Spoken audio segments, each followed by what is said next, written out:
Saludos a todas y a todos los integrantes de este grupo de estudio de las Escrituras llamado Parausía.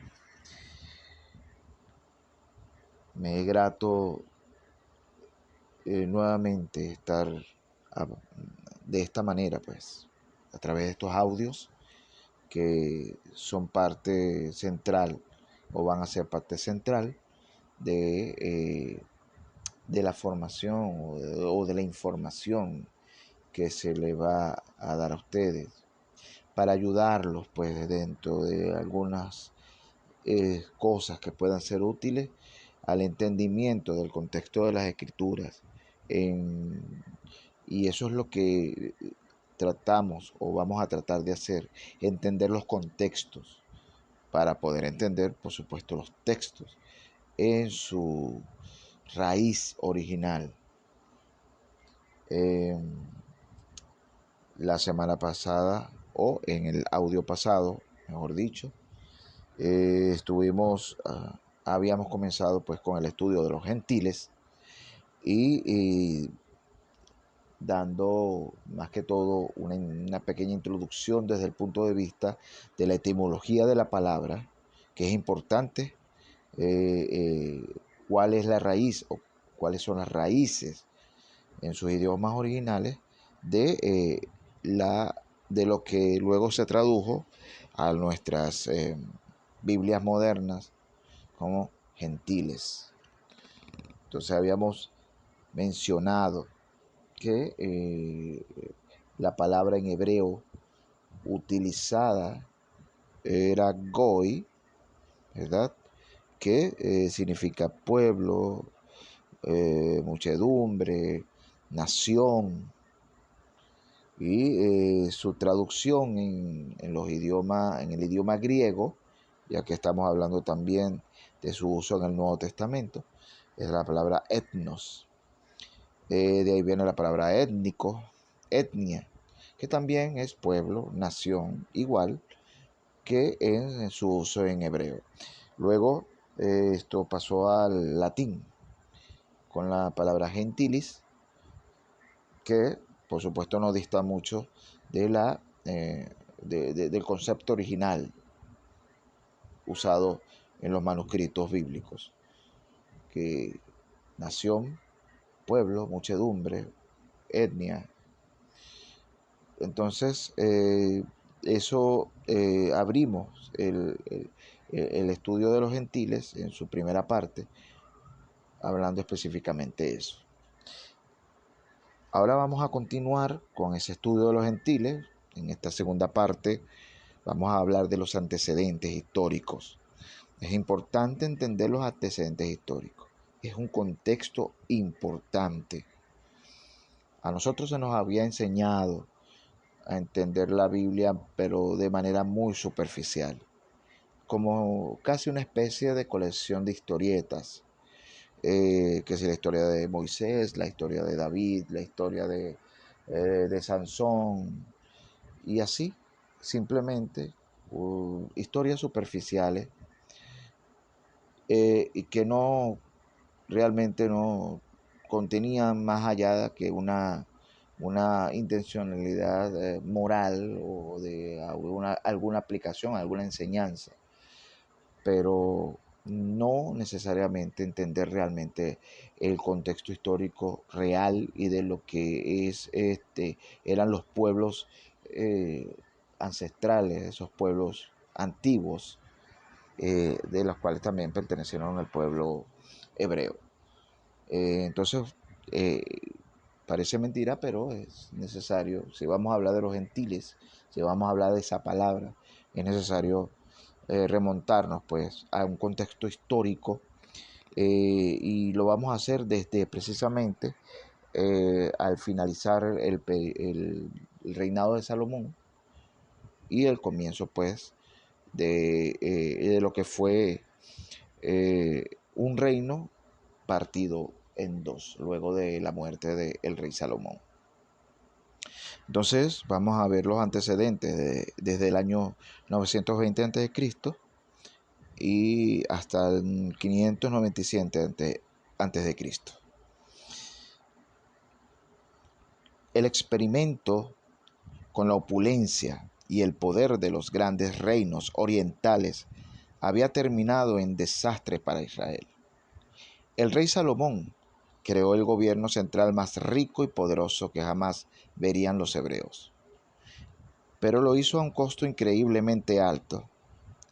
Se regalaron tierras para pagar sus extravagancias y se envió a la gente a realizar trabajos forzados en Tiro, en el norte. Cuando Salomón murió entre el 926 y 922 a.C., las 10 tribus del norte se negaron a someterse a su hijo Roboam y se rebelaron. A partir de ese momento, habría dos reinos de hebreos, el del norte, Israel, y el del sur, Judá.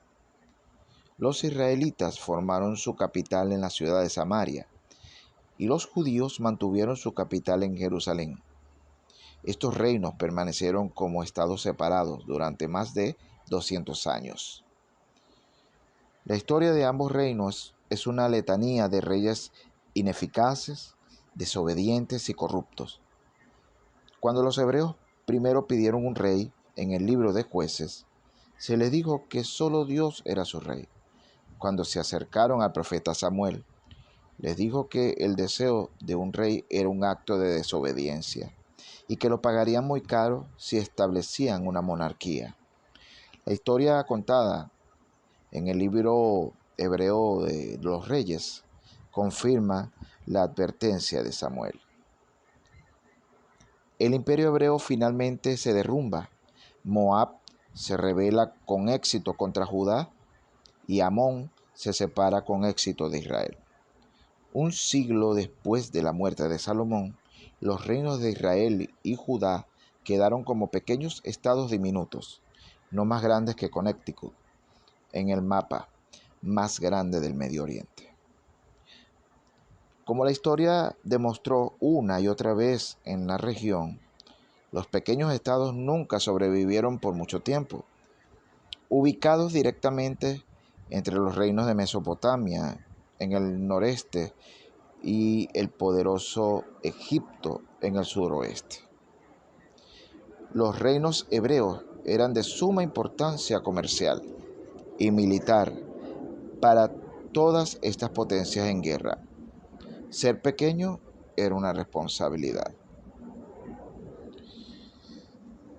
Fue en el 722 a.C. que los asirios conquistaron el reino de Israel, o sea, el reino del norte.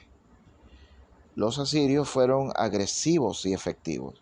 La historia de su dominio sobre el Medio Oriente es una historia de guerra constante. Para asegurarse de que los territorios conquistados permanecieran pacificados, los asirios obligarían a muchos de los habitantes nativos a trasladarse a otras partes de su imperio. Casi siempre eligieron las clases altas y más poderosas, porque no tenían motivos para temer a la masa general de la población. Luego enviarían asirios para reubicarse en el territorio conquistado.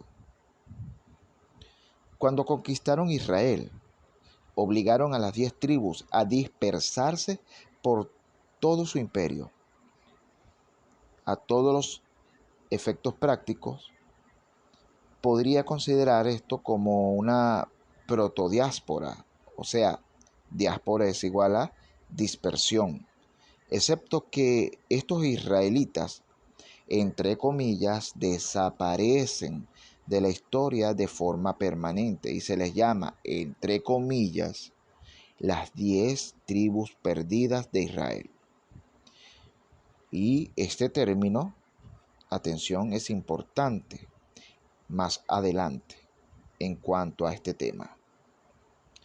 Los asirios no establecieron a los israelitas en un solo lugar, sino que los dispersaron en pequeñas poblaciones en todo el Medio Oriente. Cuando los babilonios más tarde conquistaron Judá, ellos también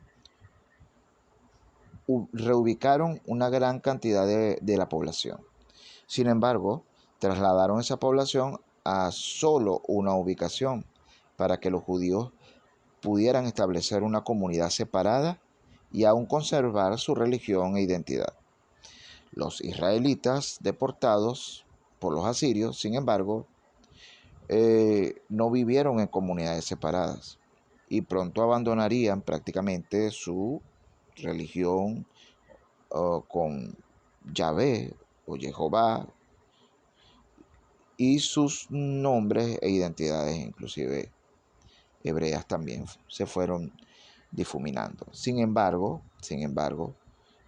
no así su conexión con las tribus en las cuales pertenecían. Entonces, ¿qué pasó después?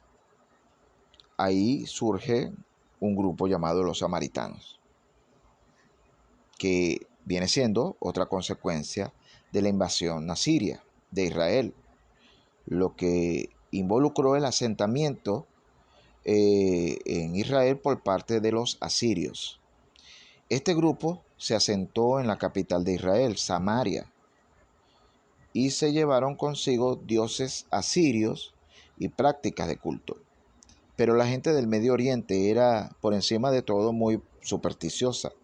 Incluso los hebreos no negaban necesariamente la existencia o el poder de los dioses de otros pueblos, por si acaso.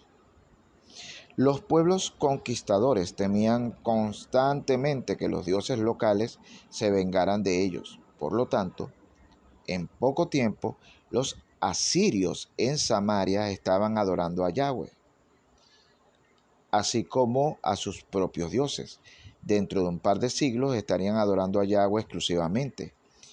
Así se formó el único gran cisma de la religión de Yahvé o Yahweh.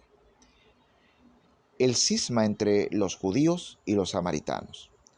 Los samaritanos, que eran asirios y por lo tanto no hebreos, adoptaron casi todas las prácticas de culto y la Torá hebrea. Sin embargo, a diferencia de los judíos, creían que podían sacrificar a Dios fuera del templo de Jerusalén. Los judíos miraban con malos ojos a los samaritanos, negando que un no hebreo tuviera derecho a ser incluido entre el pueblo elegido, y enojado porque los samaritanos se atreverían a sacrificar a Yahweh fuera de Jerusalén. El cisma samaritano desempeñó un papel importante en la retórica de Jesús de Nazaret, y todavía hay samaritanos vivos hoy alrededor en la ciudad de Samaria. Luego de la conquista del reino del norte, vino la conquista de Judá, el reino del sur. Ciertamente la conquista de Israel asustó al pueblo y a los monarcas de Judá. Apenas escaparon de la amenaza siria, pero Judá sería conquistada por los caldeos aproximadamente un siglo después. En el 701, el asirio Sennacherib ganaría territorio de Judá, y los judíos habrían corrido la misma suerte que los israelitas. Pero para el año 625 a.C., los babilonios, bajo el mando de Nabopolassar, reafirmarían el control sobre Mesopotamia, y el rey judío Josías buscó agresivamente extender su territorio en el vacío de poder que resultó. Pero Judá pronto fue víctima de las luchas de poder entre asirios, babilonios y egipcios. Cuando el hijo de Josías, Joacás, se convirtió en rey, el rey de Egipto, Necao, puesto por el poder de los asirios, irrumpió en Judá y lo depuso, y Judá se convirtió en un estado tributario de Egipto. Cuando los babilonios derrotaron a los egipcios en el 605 a.C., Judá se convirtió entonces en un estado tributario de Babilonia. Pero cuando los babilonios sufrieron una derrota en el 601, el rey de Judá, Joacim, se pasó a los egipcios, Así que el rey de Babilonia, Nabucodonosor, levantó una expedición para castigar a Judá en el 597 a.C. El nuevo rey de Judá, Joaquín, entregó la ciudad de Jerusalén a Nabucodonosor, quien luego nombró un nuevo rey sobre Judá, Sedequías. De acuerdo con la práctica mesopotámica, Nabucodonosor deportó unos 10.000 judíos a su capital en Babilonia. Todos los deportados procedían de profesionales, de ricos y artesanos. A la gente común se le permitió quedarse en Judá, en la tierra.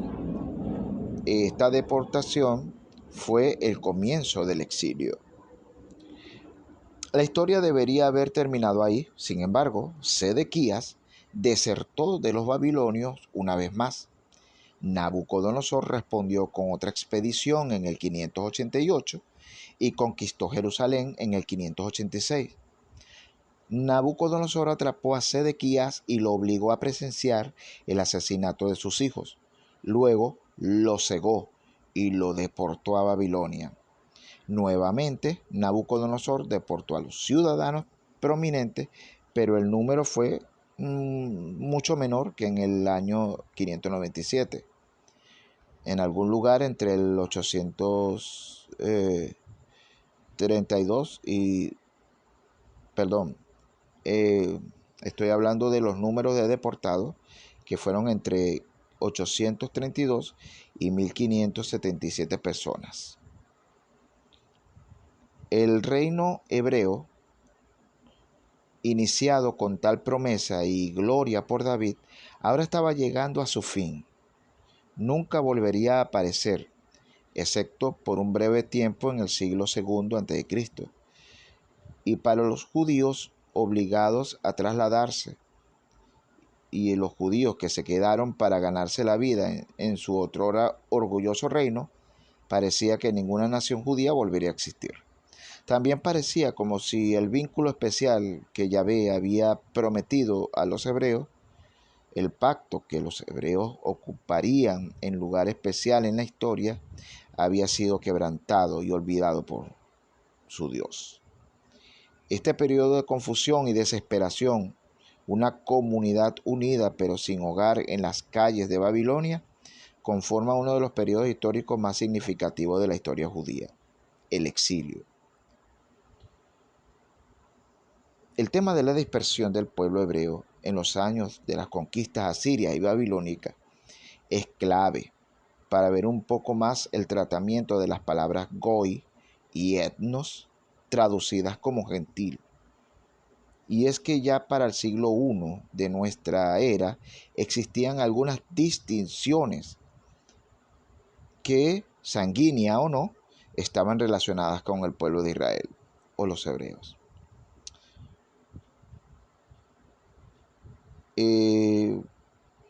Para el siguiente audio vamos entonces a ver y vamos a estudiar muy detalladamente estas distinciones que se fueron dando precisamente a partir de la deportación de los israelitas o del reino del norte por el imperio asirio a las regiones del imperio, de las 10 tribus de Israel, y luego veremos también lo que sucedió pues con la conquista de los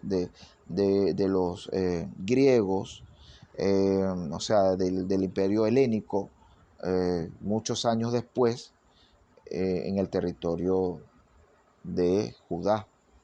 Entonces, todo eso es una mezcla que se va dando, que se va conformando. Entonces, para poder entender parte de lo que es el uso de esas palabras, goy o etnos, que no necesariamente tiene que ver explícitamente con una distinción entre judío o no judío, porque en realidad esa no es la intención de la semántica o de su contexto original de la palabra. Ya vimos que el contexto original de la palabra habla de pueblo, habla de nación, habla de ser perteneciente a un país, a una nación. Entonces, si estamos hablando de nación, tanto los que se identifican como una nación hebrea, estamos hablando entonces de que son Goyim o que también pertenecen a la nación o Goy hebreo.